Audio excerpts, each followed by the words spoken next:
Hi everyone, स्वागत करती हूँ आप सभी का आपके अपनी यूट्यूब चैनल पर। आज की वीडियो में मैं सीटेट का आपका जो जनवरी में पेपर होने वाला है 2024 में, उसका एक न्यू टॉपिक यानी कि सीडीपी सब्जेक्ट, आप लोगों को पता है सीटेट में ज़्यादातर पूछा जाता है, तो उसके रिलेटेड एक मोस्ट इम्पॉर्टेंट टॉपिक है। उस टॉपिक का नाम है सोशलाइजेशन यानी कि सामाजिकरण, यानी कि बच्चे से रिगार्डिंग टॉपिक है और बहुत ही ज़्यादा इंपॉर्टेंट टॉपिक है। इस टॉपिक में से हर बार बहुत ज़्यादा क्वेश्चन पूछे जाते हैं और इसीलिए मैंने सोचा कि क्यों ना सबसे पहले जो है वो इजी से कुछ टॉपिक करा दिए जाए। इससे पहले भी मैंने एक दो टॉपिक करवाए हैं, तो आप लोग उसको देखिएगा। मैं आप लोगों को ये जो करवाने वाली हूँ ये मेरे खुद के नोट्स हैं जो मैंने अपने सीटेट के टाइम पे किए थे और मैंने भी इन्हीं नोट्स से पढ़ाई करी थी। तो मैंने सोचा क्यों ना मैं मेरे नोट्स ही आप लोगों के साथ में शेयर कर दूँ। तो बिना किसी देरी के हम स्टार्ट करते हैं। तो देखिए, सबसे पहले तो मैं आप लोगों को सोशलाइजेशन की डेफिनेशन बताऊंगी। देखिए, मेरे जो ये नोट्स थे ये शॉर्ट नोट्स थे, यानी कि मैंने क्विक रिवीजन के लिए बनाए थे। तो आप लोग अगर इसको 1, 2, 3 बारी में पढ़ेंगे तो आप लोगों को अच्छे से समझ आ जाएंगे, ज़्यादा दिक्कत नहीं होगी। इसके साथ साथ मैं आप लोगों को बताऊंगी कि किस तरीके के क्वेश्चन आप लोगों के एग्जाम में बनते हैं और किस तरीके से आप लोगों को इस चीज़ को पढ़ना है। तो सबसे पहले तो मैं आप लोगों के साथ में इसकी डेफिनेशन बताऊं तो देखिए, ये एक ऐसा प्रोसेस होता है जिसमें कोई भी बच्चा समाज से सीखता है। जैसे कि यहाँ पे वर्ड है सोशलाइजेशन यानी सामाजिकरण, तो वर्ड से ही पता चल रहा है कि अगर कोई भी बच्चा समाज में सीखता है तो उसको ही हम लोग सोशलाइजेशन बोलते हैं। इसमें क्या होता है कि बच्चा जो होता है वो जीवन पर्यंत सीखता रहता है। यानी हम लोगों को पता है अगर कोई भी बच्चा किसी समाज में रह रहा है तो समाज में रहेगा तो वो समाज से कुछ ना कुछ सीखेगा, वहाँ के लोगों से कुछ ना कुछ सीखता रहेगा।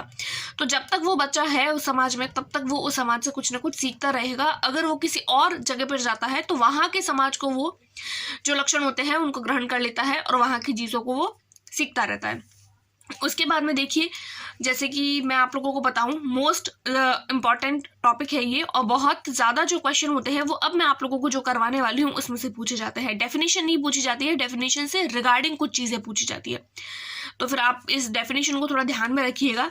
उसके बाद में हम लोग देखते हैं एजेंसीज ऑफ सोशलाइजेशन। एजेंसीज भी बोल सकते हो आप लोग इसको, उसके टाइप भी बोल सकते हो। देखिए, एजेंसी जो होती है यानी कि टाइप होते हैं वो सोशलाइजेशन के, वो 2 टाइप होते हैं, 2 टाइप्स होते हैं। फर्स्ट, अगर मैं इस टाइप की बात करूँ तो फर्स्ट होता है एक्टिव एजेंसी, यानी कि फर्स्ट एक्टिव, और सेकंड होता है पैसिव। अब यहाँ पे एक्टिव पैसिव से आप लोगों को नॉर्मली नाम से ही पता चल रहा होगा कि एक्टिव क्या होता है, एक्टिव एजेंसी बोल सकते हैं हम इसको, और दूसरा होता है पैसिव। तो 2 तरीके की होता है सोशलाइजेशन।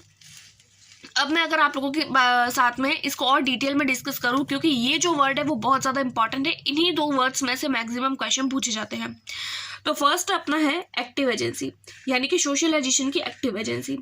एक्टिव एजेंसी का मतलब वो होता है कि ये वो जगह होती है जहाँ पे बच्चा सबसे ज़्यादा एक्टिव होता है, यानी कि इस चीज़ का इफेक्ट बच्चे पर सीधा सीधा पड़ता है। यानी कि अगर बच्चा इस जगह से रिगार्डिंग है तो वो बच्चा एक्टिव होगा और सबसे ज़्यादा चीज़ें सीखेगा। जैसे कि उसकी फैमिली, हम लोगों को पता है जब बच्चा जन्म लेता है तो सबसे पहले अपनी फैमिली को देखता है और फैमिली में सबसे ज़्यादा चीज़ें जो है वो सीखता है, क्योंकि सबसे पहले उस बच्चे ने अपनी फैमिली को ही देखा होता है। तो ये बच्चे के लिए एक्टिव एजेंसी हो गई। उसके बाद में हम देखते हैं फ्रेंड्स, यानी कि जब जैसे ही वो फैमिली से थोड़ा सा बाहर निकलता है वो अपने आस पड़ोस के लोगों या फिर वहाँ के बच्चों को देखकर कुछ ना कुछ सीखता है, तो वो भी उसके लिए एक्टिव एजेंसी है, क्योंकि वो भी वहाँ से कुछ ना कुछ सीख रहा है। उसके बाद में हम लोग देखते हैं नेबर्स, यानी कि बच्चे के पड़ोसी जो होते हैं वो भी बच्चे के लिए एक एक्टिव एजेंसी होती है, क्योंकि बच्चा जब घर से निकलता है तो या तो अपने फ्रेंड्स के साथ जाएगा या फिर पड़ोसी। अब पड़ोसियों से आगे अगर निकल कर हम बात करें तो बच्चा जो है वो अपने स्कूल में जाएगा और स्कूल के जो भी टीचर्स होते हैं, स्कूल के जो उसकी मित्र मंडली होती है, फ्रेंड्स होते हैं, पीयर्स होते हैं, वहाँ से वो सब कुछ सीखता है।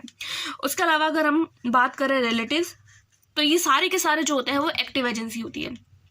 उसके बाद में हम लोग बात करें पैसिव एजेंसी की, कि पैसिव एजेंसी क्या होती है सोशलाइजेशन की। इसमें क्या होता है, बच्चा एक्टिव नहीं होता है। एक्टिव नहीं होने का मतलब है कि इस एजेंसी का इफेक्ट बच्चे पर सीधा सीधा नहीं पड़ता है। अब नहीं पड़ता है का क्या मतलब है, देखिए, जिसका प्रभाव सीधा सीधा पड़ता है, सीधा इफेक्ट पड़ रहा है, यानी कि family, friends, neighbours, school, relative, सीधे सीधे जो है वो बच्चा इनके साथ रहता है, इनकी जो भी करने की एक्टिविटीज़ होती है उनको देखता है, सीख जाता है। लेकिन कुछ कुछ जगह ऐसी होती है जहाँ पर बच्चा शुरुआत में नहीं जाता है। जैसे यानी कि जब बच्चा छोटा होता है, जब बच्चे का सोशलाइजेशन स्टार्ट होता है तब बच्चा उस जगह पे नहीं जाता है। जैसे कि अगर मैं पुलिस स्टेशन की बात करूँ तो बच्चा जब सोशलाइजेशन की शुरुआत में होता है तो वो पुलिस स्टेशन नहीं जाता है, एयरपोर्ट नहीं जाता है, लाइब्रेरी नहीं जाता है और रेलवे स्टेशन। तो ये क्योंकि ये सारी वो चीज़ें होती है, इसका इफेक्ट बच्चे पर नहीं पड़ता है, पड़ता भी है तो बहुत टाइम बाद पड़ता है। ये वो चीज़ें होती है जो पैसिव एजेंसी होती है, यानी कि ये बच्चे पर डायरेक्ट प्रभाव नहीं डालती है। अब इन दोनों टॉपिक में से, यानी ये जो दोनों डेफिनेशंस मैंने आप लोगों को बताई है, तो इसमें से किस तरीके से क्वेश्चन पूछे जाते हैं। तो देखिए, सीटेट के पेपर 1 पेपर 2 दोनों की अगर मैं बात करूँ तो सीधा सीधा क्वेश्चन आता है कि जैसे कि ऑप्शन दे दिए जाते हैं कि निम्न में से कौन सोशलाइजेशन की एक्टिव एजेंसी है। तो उसमें से कुछ ऑप्शन दे दिए जाएंगे, जैसे कि फैमिली, फ्रेंड्स, और उसके जैसे फैमिली, फ्रेंड्स, पड़ोसी, और इस तरीके से 3-4 ऑप्शन में आप लोगों को दे दिए जाएंगे। या फिर कौन सी एक्टिव एजेंसी नहीं है, तो 3 ऑप्शन ये और 1 ऑप्शन ये। तो आप लोगों को पता होना चाहिए कि जो बच्चे पर सीधा सीधा इम्पैक्ट डाल रहे हैं वो पॉजिटिव है, और जो सीधा सीधा इम्पैक्ट नहीं डाल रहे हैं वो नेगेटिव है, यानी पैसिव है। ठीक है। उसके बाद में देखिए, एक बहुत ही इंपॉर्टेंट चीज़ है जो सीटेट के एग्जाम में नहीं बल्कि हर एक टेट एग्जाम में, जो अगर आप लोग किसी भी टेट एग्जाम को दे रहे हैं तो उसमें पूछा जाता है कि प्राइमरी एजेंसी जो होती है वो सोशलाइजेशन की, तो वो कौन सी होती है। तो देखिए, जो प्राइमरी एजेंसी होती है सबसे पहले तो होती है फैमिली, उसके बाद में आता है फ्रेंड्स, और उसके बाद में आता है नेबर्स, और उसके बाद में आता है पीयर्स। पीयर्स यानी कि उसके जो भी फ्रेंड्स हैं, जिस ग्रुप में वो बच्चा ग्रो कर रहा है, जिस ग्रुप में वो बच्चा रह रहा है। उसके बाद में हम लोग देखते हैं सेकेंडरी एजेंसी कौन सी है सोशलाइजेशन की। तो देखिए, सेकेंडरी एजेंसीज जो होती है वो स्कूल होती है और उसके रिलेटिव्स होते हैं। तो ये दोनों की दोनों एजेंसी जो होती है वो प्राइमरी, एक प्राइमरी और दूसरी सेकेंडरी। तो देखिए, ये जो चीज़ मैंने लिखी है नोट में, स्पेशली नोट में लिखी है, नोट में ये चीज़ इसीलिए लिखी है क्योंकि इतने पैराग्राफ में से 100% क्वेश्चन पूछा जाता है। सोशलाइजेशन में से यही क्वेश्चन पूछा जाता है कि प्राइमरी एजेंसी कौन सी है और सेकेंडरी एजेंसी कौन सी है।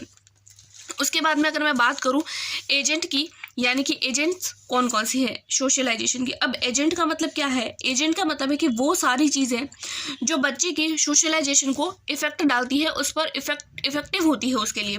तो देखिए, सबसे पहली बात अगर हम करें तो सोशलाइजेशन की, तो सबसे पहले आता है फैमिली, यानी कि बच्चे के ऊपर फैमिली का सबसे ज़्यादा इफेक्ट पड़ता है। दूसरा, अगर हम बात करें स्कूल की, या फिर स्कूल के टीचर्स की, या स्कूल के फ्रेंड्स की, ये सारे के सारे चीज़ें जो होती है स्कूल से रिलेटेड, जितनी भी चीज़ें, चाहे उसके स्कूल हो, स्कूल की नोटबुक हो, स्कूल का सामान हो, वो सब के सब चीज़ें जो होती है वो बच्चे पर इफेक्ट डालती है। उसके बाद में उसका पीयर ग्रुप का मतलब है जैसे कि उसके फ्रेंड्स और उसका फ्रेंड ग्रुप, जो भी उसके फ्रेंड्स है, चाहे 1, 2, 3 जितने भी फ्रेंड्स हैं, उन सारे के सारे फ्रेंड्स का बच्चे के ऊपर प्रभाव पड़ेगा। अगर उसके फ्रेंड्स के अंदर अच्छी आदतें हैं तो आपका बच्चा भी उसी तरीके के जो गुण होता है वो उसको गेन कर लेता है। इसीलिए कहा जाता है कि संगति का असर बच्चे पर सबसे ज़्यादा होता है। तो ये सारी की सारी चीज़ें होती है, फैमिली, फ्रेंड्स और पीयर्स और फ्रेंड्स ग्रुप, ये बच्चे पर इफेक्ट डालती है। उसके बाद में हम लोग देखिए बच्चे का वर्क, यानी कि बच्चा अगर कहीं काम कर रहा है, जैसे वो अगर ट्यूशन जा रहा है, तो उस चीज़ का भी इफेक्ट बच्चे पर पड़ रहा है कि ट्यूशन टीचर कैसा है, ट्यूशन टीचर की फैमिली कैसी है, क्योंकि बच्चा किसी न किसी के घर में जाएगा तो वो चीज़ भी इफेक्ट डालती है। ट्यूशन में किस तरीके के बच्चे आ रहे हैं तो वो भी चीज़ बच्चे पर इम्पैक्ट डालती है।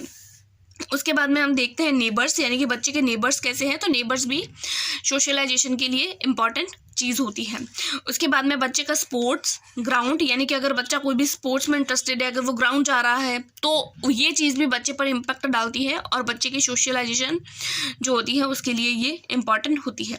उसके बाद में हम देखें आपका रिलीजन, यानी कि जिस धर्म से आप रिलेटेड है, यानी कि अगर आप लोग हिंदू धर्म से है, रिलीजन आपका अगर हिंदू है तो आप लोगों के अंदर जो है वो उस तरीके से गुण आएंगे। अगर आप लोग किसी अन्य धर्म से है तो आप लोगों के अंदर उस तरीके की सोसाइटी में ही आप रहेंगे और उस तरीके का कल्चर ही सीखेंगे। तो ये सारी की सारी चीज़ें जो होती है वो सोशलाइजेशन की इम्पॉर्टेंट है, बहुत ही इंपॉर्टेंट टॉपिक है। और ये मेरे ही नोट्स हैं। अगर आप लोग सीटेट के लिए प्रिपेयर कर रहे हैं तो आप लोग इस नोट्स को जो है वो अपनी नोटबुक में अच्छे से उतारिए, क्योंकि मैंने भी उतारे थे, शॉर्ट नोट्स है, आप लोगों के लिए बहुत ही ज़्यादा बेनिफिशियल होंगे। उसके अलावा मैं आप लोगों को लास्ट एक और पॉइंट बता देती हूँ। देखिए, मनुष्य जो होता है वो एक सामाजिक प्राणी होता है, और ये हमेशा से बोलते आ रहे हैं हम लोग कि मनुष्य कैसा प्राणी है। ये नोट में इसीलिए लिखा है क्योंकि ये चीज़ थोड़ी इंपॉर्टेंट है। तो मनुष्य एक सामाजिक प्राणी होता है, ये बात बताई थी, अरस्तु के द्वारा ये बात बताई गई थी।